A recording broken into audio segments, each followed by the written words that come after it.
During a particularly intense, humid Florida heatwave, inept and disreputable lawyer Ned Racine meets Matty Walker. Matty is married, but her wealthy husband Edmund Walker is frequently away on business. Racine and Matty begin an affair. They go to great lengths to keep their affair a secret, though there are incidents like Racine making advances to a woman he thought was Matty, but turns out to be Mary Ann Simpson, one of her old school friends. Another incident occurs when Matty is caught performing oral sex on Racine by Edmund's adolescent niece Heather. Racine even gets to meet Edmund himself when he comes across the Walkers by chance in a restaurant. Matty soon makes it clear that she wants to dump Edmund, but also wants his money. A prenuptial agreement means that in the event of a divorce, she will be left with only a small fraction of his fortune. Racine, who is just as selfish and greedy, agrees that the only option is to kill Edmund. Planning the murder, Racine consults one of his shadier clients, Teddy Lewis, an expert on incendiary devices. Edmund's will leaves half his fortune to his niece Heather, daughter of his sister Roz Kraft. Matty dislikes this arrangement and tries to convince Racine to do something about it, but he blocks her suggestions on the grounds that nothing suspicious must happen in Edmund's life in the days leading up to his death. On the night Racine plans to kill Edmund, he drives to Miami and checks into a motel to give himself an alibi. He then drives back to Edmund and Matty's house and murders Edmund. Racine moves Edmund's body to an abandoned beachfront hotel that Edmund owns. Racine detonates the arson device, hoping to make it look like Edmund tried to commit arson and insurance fraud, but was accidentally killed in the process. Sometime after his victim's death has been officially declared, Racine is contacted by Edmund's lawyer, Miles Harden, who raises the matter of a will that Racine is supposed to have drawn up on Edmund's behalf and was witnessed by Matty's friend, Mary Ann Simpson. Racine did no such thing but has to play along in order to avoid suspicion. This new will was poorly written and thus legally invalid. The result is that Matty will inherit Edmund's entire fortune, and there is nothing for his surviving blood relatives, including Heather. Matty later admits to Racine that she forged the will, inspired by a similar incident that she got to know about while working in a lawyer's office in Chicago. Racine is annoyed by this, since it means that there will be suspicions about Edmund's death, and indeed, Roz starts to pressure the police into making more in-depth inquiries into the case. She even takes Heather to the police station to tell about her seeing Aunt Matty and some man.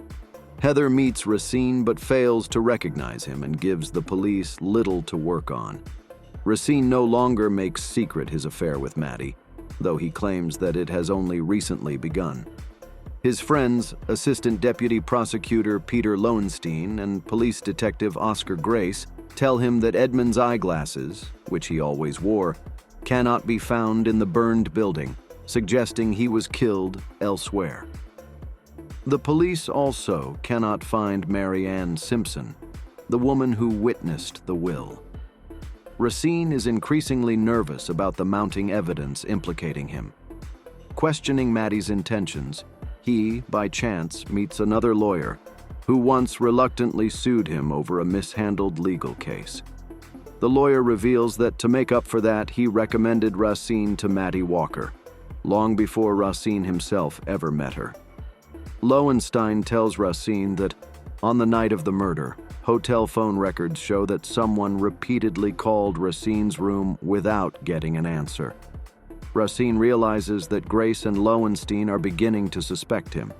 Teddy Lewis, who has been arrested on a separate issue, tells Racine that a woman recently came to see him. She bought an incendiary device and asked Teddy to show her how to use a door to trigger it. Matty calls Racine and tells him that her housekeeper found the glasses and is demanding blackmail money for them. Matty says she paid the housekeeper, who left the glasses in the boathouse near her home. Matty asks Racine to go to the boathouse and get them. Racine goes to the boathouse and cautiously looks through the window. He sees a long, twisted electrical wire attached to the inside of the door and connected to Lewis's incendiary device. When Matty turns up, Racine confronts her with a gun. She admits to first meeting him on purpose, but claims to now really love him. He tells her to prove it by going to the boathouse and getting the glasses.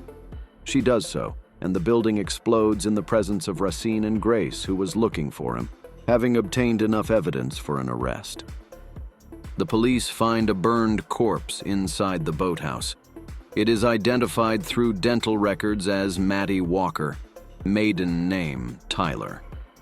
Edmund's money has disappeared and cannot be traced. In prison, Racine comes to believe that Matty is in fact still alive, and comes up with a theory. He believes that the body found in the boathouse is actually that of the woman he briefly knew as Mary Ann Simpson, the woman who allegedly witnessed Edmund's new will.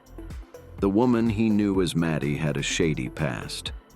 She once admitted to him that she had taken drugs. He believes that she, born Mary Ann Simpson, then assumed the identity of Matty Tyler, an old school acquaintance, in order to marry Edmund Walker and get his money. The real Matty Tyler discovered this and played along, presumably in exchange for some of the money, but was then murdered and left in the boathouse. Racine obtains a copy of Matty's high school yearbook, which includes photos of Mary Ann Simpson and Matty Tyler. But Mary Ann Simpson is the woman he knew as Matty. This confirms his suspicion that they swapped identities. Below Mary Ann's photo is the nickname The Vamp and ambition, to be rich and live in an exotic land. Meanwhile, the woman Racine knew as Matty Walker, but who is really Mary Ann Simpson, lounges on a tropical beach alongside a Brazilian Portuguese-speaking man. The end.